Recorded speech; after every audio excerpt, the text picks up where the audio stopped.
Conversamos ya vía telefónica con don Fernando Mora, portavoz de Sanidad del Grupo Parlamentario Socialista del PSOE en las Cortes de Castilla-La Mancha. Buen día, y antes de cualquier otra cosa le agradecemos pues que haya atendido esta llamada del Grupo de Comunicación La Cerca. Pues buenos días y muchas gracias a vosotros, que estéis cumpliendo con vuestro deber, vuestra obligación, y además lo hacéis bien. Y hay que sentirse orgulloso de tener un medio como el vuestro, que realmente pues tiene empuje y somos muchos los que nos acercamos a él. Don Fernando, estamos en una época en la que no dejan de acaparar las noticias a nivel nacional y regional, también de índole sanitario, de índole de prestación de servicios sociales, más que en otros tiempos, en tipo de denuncias, a veces por desgracia, y otras veces pues en tipo de progresos, aunque sea entre comillas. Efectivamente, yo creo que progresos desgraciadamente no se están haciendo muchos. Los que se están haciendo son en base pues a una dinámica que ya se había iniciado y que afortunadamente ahí pues los profesionales están poniendo el do de pecho. Todo el tema, por ejemplo, de trasplantes, yo creo que es un referente, lo que está pasando en España, lo que se están haciendo cosas muy bien hechas, y las unidades de trasplante que hay en las diferentes comunidades autónomas, también la de Castilla-La Mancha, merecen toda nuestra consideración y respeto, como el del resto de los profesionales. Pero hay muchas áreas de la sanidad de nuestra región que, sin embargo, están sufriendo la embestida de la crisis, ¿no? Uh-huh. Pero a veces con más agudeza que la que están recibiendo en otros sitios. Uh-huh. Don Fernando, vamos a comenzar por uno de los asuntos más recientes, porque el Consejo de Gobierno daba este pasado jueves luz verde al anteproyecto de Ley de Garantías de las Personas con Discapacidad.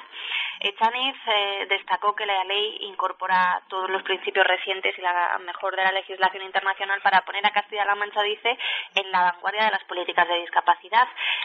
Reconoce jurídicamente a esas personas como titulares de derechos y además incluye 13 medidas que garantizan la igualdad y la no discriminación. ¿Qué esperan desde el PSOE de esta nueva normativa y cómo la han recibido? Vamos a ver, yo creo que la mejor normativa es cumplir la que hay, y desgraciadamente han incumplido todas las normativas vigentes. Y lo que no nos pueden decir es que con una ley van a arreglar todo lo que han desarreglado. Pero si la cosa funcionaba bien, si estábamos en los primeros en cuanto al de la ley de dependencia, en cuanto al tratamiento de la discapacidad, si no teníamos graves problemas, estábamos avanzando de una forma muy significativa, si los derechos de los ciudadanos dependientes o los ciudadanos con algún tipo de discapacidad estaban perfectamente reconocidos. Mire usted, yo creo que los ciudadanos entienden, no valen papeles, la realidad es la que es, y la realidad es la que la gente siente todos sus días, los días de su vida, y quienes tienen dificultades las sienten más. El hacer una ley no mejora nada, sobre todo cuando se ha empeorado en tantas cosas. Uh-huh. ¿Cómo viene a casar esta nueva ley con la situación que vienen denunciando mucho ustedes durante demasiado tiempo ya, sobre la situación de lo que está haciendo la aplicación de la ley de dependencia ya en los últimos tiempos, y que está siendo otra de las cuestiones que en este ámbito pues está provocando sucesivos enfrentamientos siempre a nivel dialéctico entre el Partido Socialista y el Partido Popular? Sí, el problema no es tanto los enfrentamientos dialécticos. Lo que le importa a los ciudadanos no son los enfrentamientos. Yo creo que a los ciudadanos les molestan los enfrentamientos. Lo que quieren los ciudadanos es que derechos que tienen reconocidos por la ley los apliquen. Y nosotros lo que hemos estado pidiéndole al gobierno de Cospedal es que con el esfuerzo que tenga que hacer no deje desvalida a la gente que lo necesita. Y eso sí ha pasado. Uh-huh.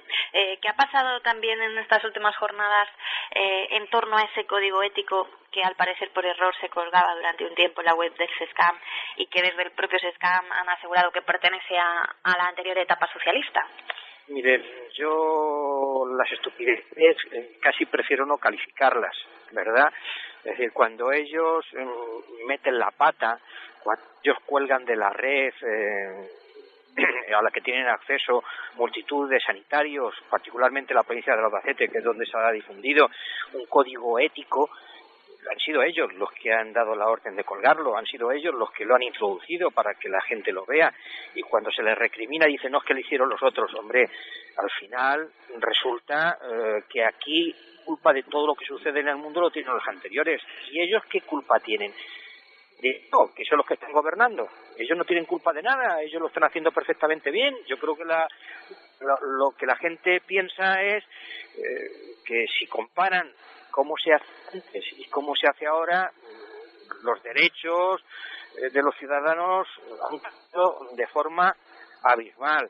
Y estas invenciones de los códigos éticos, pero si el mejor código ético es ser buena persona y comportarse como se debe, y eso lo saben hacer perfectamente los profesionales sanitarios, sin que nadie les diga cómo se tienen que comportar. ¿A qué 2 o 3 cuestiones reales y con datos se aferra el PSOE para explicar a los ciudadanos que en materia de sanidad y de servicios sociales consideráis que estamos peor que hace 3 años, por ejemplo? ¿Que a qué datos nos aferramos? Mira, el mejor dato es preguntarle a los ciudadanos.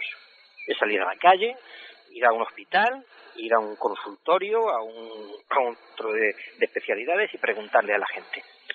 Y decirle que cuánto tiempo está esperando para que le operen de una cadera, o cuánto tiempo está esperando para que le operen de una rodilla, o para que le puedan ver los ojos que lo ven mal, o para que le hagan una colonoscopia, una gastroscopia. Es preguntarle a la gente. Y mire, nos aferramos a los datos que la propia Junta publica. Mire, en cuestión de 2 años y medio, el número de pacientes en lista de espera quirúrgica se duplicó. No es tanto el número como el tiempo de demora media, porque el tiempo de demora se triplicó, y pasó de poco más de 60 días a poco, o en torno a 157 días. Eso en cuestión de año y medio. Esos son datos oficiales. Y luego encima nos encontramos con que los datos oficiales incluso los ocultan. Yo le reto a usted a que entre en la página web del SESCAN a ver si los encuentra, esos datos oficiales, que se encuentran, pero con gran dificultad. Cuando algo se oculta a los ciudadanos, cuando algo se oculta a la gente, a los enfermos, y cuando se está un año sin dar esos datos, porque estuvieron sin dar datos de lista de espera desde diciembre del 2012 hasta noviembre del 2013, y cuando los publican, no publican el tiempo de demora medio para que la gente sepa realmente cuánto tiene que esperar para que le hagan una operación de traumatología o para que le vea el especialista. Es que alguien está ocultando algo intencionadamente. ¿Y por qué lo hacen? Sencillamente porque su gestión al frente de la sanidad de Castilla-La Mancha es un desastre. Ya me gustaría decir otra cosa, pero es que es así, es que es un desastre. Al hilo de este asunto precisamente que comentaba de las listas de espera, ha surgido en los últimos meses pues otro debate que está muy en la calle también, como es el tema de esos desplazamientos que se están realizando para efectuar operaciones fuera de lo que es la comunidad autónoma de Castilla-La Mancha y así rebajar un poco precisamente esas listas de espera. Desde el Gobierno aseguran que no se está haciendo nada que no se hiciese antes y además también que es una medida de ahorro para mejorar la prestación del sistema de salud. ¿Qué tienen que decir ustedes? Sí, pues mire usted, con varias diferencias con respecto a lo que antes se hacía. Vamos a ver, antes estaba en aplicación la Ley de Garantías de la Atención a los Servicios Sanitarios Especializados. También, pero recortada, como todo.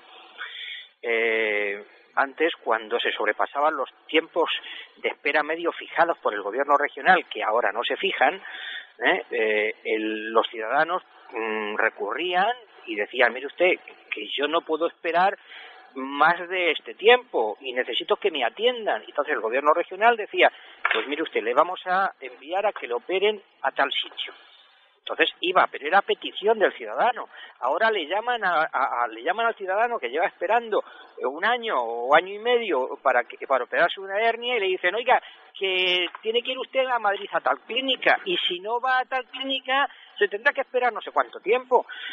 Y además lo hacen como si se tratase no a los ciudadanos con derechos, sino como personas que carecen de derechos. Se los meten a veces en ambulancias colectivas, se les lleva a Madrid a operar por la mañana, se les opera y por la tarde se vuelve la misma ambulancia a su casa por la noche. Eso en algunos casos. En otros casos se les manda a Madrid, a lo mejor, imagínense, por ejemplo, pues qué le voy a decir, una persona que vaya desde Munera o desde Balazote a operarse a Madrid, y tenga que ser una operación oftalmológica, y tiene, por ejemplo, de catarata, y allí le dicen, mire usted, tiene que volver mañana para que le demos la cura. Claro, y ir mañana para que le hagan la cura significa Madrid, ir con un familiar, quedarse a pernoctar, a comer, a dormir. Dice, y la gente puede decir, bueno, ¿y esto por qué no me lo pueden hacer en el hospital que está más cercano de mi domicilio, que está a 30 kilómetros o a 20 kilómetros, que no me supone tanto trastorno? Y además, para más Henry, resulta que los quirófanos están cerrados por las tardes. Claro, es que eso no sucedía cuando estábamos nosotros. Cuando estábamos nosotros, los quirófanos estaban abiertos por las tardes y se operaba por las tardes, y cuando se sobrepasaba efectivamente los tiempos de demora medio, la gente decía, yo quiero que me operen en tal sitio porque ustedes están demorando, y por eso se aplicaba la ley de garantías. La diferencia es sustancial entre una medida y otra, o sea que no estamos haciendo lo mismo, ellos están actuando de una forma despreciativa hacia los ciudadanos de Castilla-La Mancha, y es más, que le está suponiendo gasto, y importantes gastos a los ciudadanos de Castilla-La Mancha. Y desde luego le puedo decir una cosa, no es más económico, ni es más barato llevar a los ciudadanos a operarse a Madrid que abrir un quirófano por las tardes y operar a los ciudadanos de Castilla-La Mancha en el hospital más cercano. ¿Tienen una idea aproximada, precisamente al hilo de estos desplazamientos que se están produciendo para operar fuera de Castilla-La Mancha y aminorar las listas de espera, de lo que puede suponer a nivel económico a las arcas de la administración regional precisamente esta medida de desplazar a los pacientes? Ellos dijeron, porque es lo único que tenemos son los datos que ellos sacan. Ellos dijeron que el plan de choque que iban a poner en marcha y que pusieron en marcha les suponía 17 millones de euros. Y ahora, dicen que aproximadamente se han gastado unos 64 millones de euros en atenciones en clínicas privadas a través de conciertos. Ese es el montante. Ahora bien, yo creo que si aplicamos bien esos dineros en épocas de crisis y hacemos autoconcertación, es decir, que hablamos con nuestros profesionales de los hospitales de Castilla-La Mancha y se les dice, vamos a ver, ¿cuánto cobrarían ustedes por hacer estas operaciones por la tarde? Y se autoconcierta con ellos, o bien se contrata a algunos de los cientos o miles de profesionales que se han despedido a lo largo de estos 2 años y medio, y dice, pues vamos a contratarlo para que hagan estas operaciones en los quirófanos que ahora están cerrados. Pero si es que es así de facilito, si es que es así de normal, como hay que hacer las cosas. No obstante, desde el Gobierno, prácticamente de manera recurrente, vienen recordando esa deuda que aseguran que encontraron al llegar al Ejecutivo y que escondía una ingente cantidad de dinero en lo que al sistema público de salud de Castilla-La Mancha se refiere por parte del anterior Gobierno socialista. ¿Qué tienen que decir ustedes ante esto? Pues mire usted que el déficit de la sanidad en Castilla-La Mancha no era mayor porcentualmente al que tenía cualquiera de las comunidades autónomas, ya fuese Madrid, Valencia, Murcia, Castilla-León, que estaban gobernadas por el Partido Popular. Es decir, el déficit sanitario es algo que evidentemente era reconocible, que es reconocido, que afectaba al conjunto de la sanidad española, y el déficit en Castilla-La Mancha era proporcional a la población que tenía y a la prestación de servicios que se daba. Bueno, si tenemos que ajustar como consecuencia de la situación económica, ajustemos, pero lo que no podemos hacer es dejar de mirar a los ojos a la gente para ajustar los números, porque las personas son antes que los números, eso sí que se lo puedo asegurar, son antes que los números. Y desde luego, sí le puedo decir una cosa, durante el tiempo que gestionamos la sanidad, que fue 10, hay que tener en cuenta que la sanidad en Castilla-La Mancha se gestiona desde el año 2002 y que teníamos un gran déficit comparado con la situación sanitaria en el resto de las comunidades autónomas. Tuvimos que hacer un esfuerzo para equipararnos. Porque vivir en Castilla-La Mancha, ¿acaso no tenemos los mismos derechos que el resto de los ciudadanos de España? y por tanto el gobierno anterior tuvo que hacer un esfuerzo importante. De ahí esa cantidad de déficit que podía tener. Pero, hombre, hemos hecho hospitales, centros de salud, consultorios médicos, se contrató a un buen número de nuevos profesionales en medicina, en enfermería, en técnicos sanitarios, en equipamientos. Antes, ¿cuánta gente no iba a los hospitales de Valencia, desde Albacete, o a los hospitales de Madrid, desde Toledo, de Guadalajara? Pues mucha gente. Y eso se fue reduciendo gracias a ese esfuerzo. Por tanto, teníamos que hacer esa equiparación. Ahí es donde fue una parte muy importante, la gran importante del déficit que en definitiva puede haber en la sanidad de Castilla-La Mancha.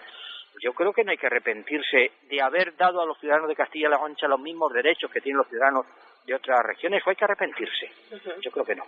Ustedes han venido denunciando de manera insistente pues lo que ha venido siendo el cierre de camas y de plantas hospitalarias y el despido de profesionales en la sanidad y en los servicios sociales castellano-manchegos en los últimos tiempos. ¿Qué balance hacen en esta materia a día de hoy? Y no sé si tienen algún temor de que esto pueda seguir por este camino. Bueno, vamos a ver, el número de profesionales que se ha despedido en la sanidad de Castilla-La Mancha a lo largo de los 2 años y medio que nos preceden ha sido, según nuestra propia contabilidad y deducida de los datos que ellos nos ofrecen, de una forma desparramada para intentar que no nos enteremos, nuestra contabilidad asciende a casi 4.000 personas. 4.000 sanitarios puestos de patitas en la calle, que son los que ahora mismo ya no pueden prestar servicios que antes se prestaban. Evidentemente viene la acumulación de las listas de espera, eso es uno de los motivos principales. Yo creo que ese balance es absolutamente negativo. El cierre de camas prácticamente en el conjunto de la región hay unas 500 camas cerradas. Las 500 camas supone un hospital importante, un hospital grande. Son 500 camas. Es decir, que en definitiva estamos con menos camas, con menos profesionales, con colapso, por tanto, muchas veces de las urgencias sanitarias en los hospitales que hay. Claro, todo es consecuencia de determinadas políticas que se están haciendo. Y yo, evidentemente, tengo que reconocer que hay que ser austero y hay que ser eficaz y eficiente en la gestión de los servicios públicos en época de crisis, mucho más que en situaciones de normalidad, pero lo que no puede ser es que la sanidad de Castilla-La Mancha y los ciudadanos de Castilla-La Mancha padezcan por las medidas que se están tomando, que desde luego yo creo que responden más a una mala gestión de los recursos que a la propia crisis. ¿Cuánto tiempo cree que habrá que pasar de nuevo para recuperar el nivel que consideran había en materia de sanidad en Castilla-La Mancha? Muchas veces han recordado que estábamos situados a la cabeza de lo que era el sistema sanitario y que éramos referencia. Sí, efectivamente, Castilla-La Mancha en el año 2010 estaba a la cabeza, el cuarto estaba por encima de la media nacional, es decir, ha conseguido de estar en la cola a situarnos en una situación pues, muy razonable, que todos los ciudadanos de Castilla-La Mancha deben y entienden. Y ahora, sin embargo, estamos en el furgón de cola. ¿Cuánto va a tardar en recomponerse eso?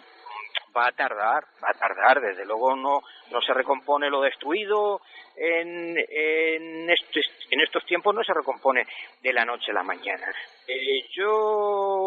Hemos presentado una proposición de ley, espero que el gobierno sea receptivo a ella, para la reducción y racionalización de las listas de espera, en la que contemplamos una reducción sensible en 2 años de las listas de espera para situarlos a unos niveles razonables, que no serían nunca los mismos niveles que había en el año 2011.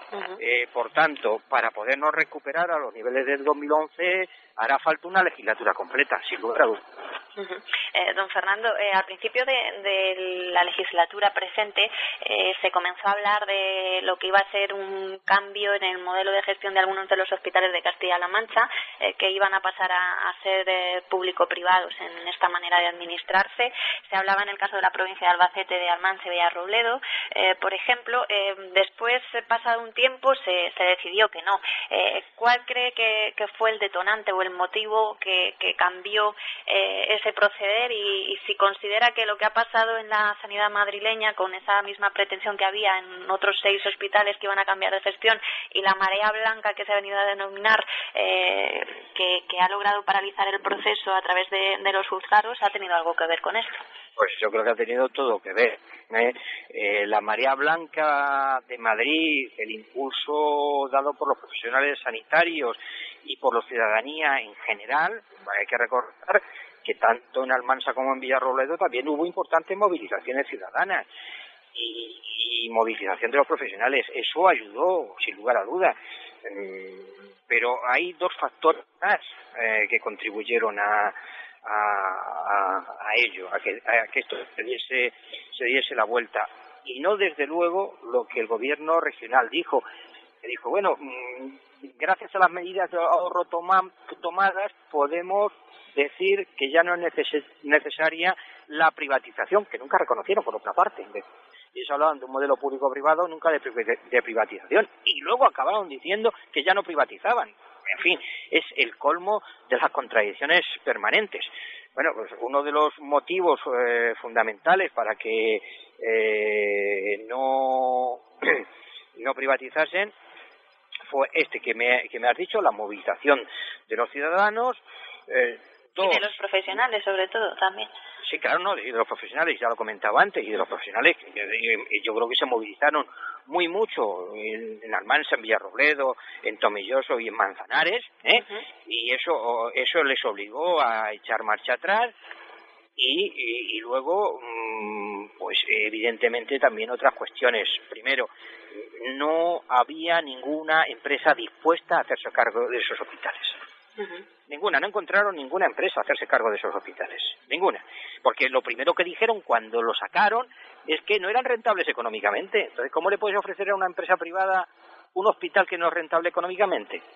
Y si lo dice Cospedal, porque fue Cospedal la que lo dijo el día que lo anunció, pues obviamente era poco menos que imposible que esto fuese así.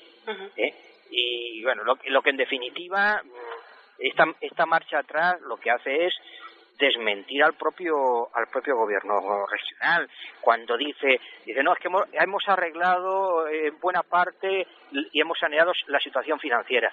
Bueno, pues si los han arreglado, lo que no entiendo es por qué siguen mandando pacientes a Madrid y no abren los quirófanos por las tardes de los hospitales, por ejemplo. Don Fernando, ya para terminar, a nadie se le escapa que el Partido Socialista viene desde las pasadas elecciones autonómicas y municipales y después nacionales, pues haciendo un ejercicio de reflexión y sobre todo de renovación en muchos niveles de cara a las siguientes citas. En ese nuevo PSOE, entre comillas, que se está originando también a partir de las iniciativas de los propios ciudadanos y de los colectivos sociales, ¿qué peso quieren que tenga precisamente la apuesta por lo social, por lo sanitario? Hombre, yo creo, vamos a ver, lo social, lo sanitario y la educación son las piezas fundamentales de lo llamado el estado del bienestar. Son piezas claves y tienen que seguir siendo piezas claves porque es la muestra de solidaridad en el seno de la sociedad en la que vivimos, donde lo que pretendemos es que haya igualdad en derecho e igualdad en oportunidades, que nadie, por haber tenido más dificultades por el lugar en que haya nacido, tenga más problemas a la hora de la prestación sanitaria, de la prestación educativa o de la prestación social, que aquellos que han nacido pues en mejor cuna, entre comillas. Yo creo que la solidaridad es fundamental para que haya cohesión, para que haya estabilidad, para que en definitiva creamos una sociedad, hombre, con unos niveles de felicidad y de armonía, que es necesario para que todo funcione correctamente, para que la gente no se encuentre a disgusto viviendo en una sociedad hipócrita y una sociedad de desigualdad, como la que se está generando por la crisis que estamos padeciendo. Fernando Mora, portavoz de Sanidad del Grupo Parlamentario Socialista en las Cortes de Castilla-La Mancha. Un placer conversar con usted estos minutos y gracias de nuevo por atender la llamada de la SER. Igualmente a ti y a todos cuantos nos han oído. Muchísimas gracias. Gracias, un saludo. Hasta luego, adiós.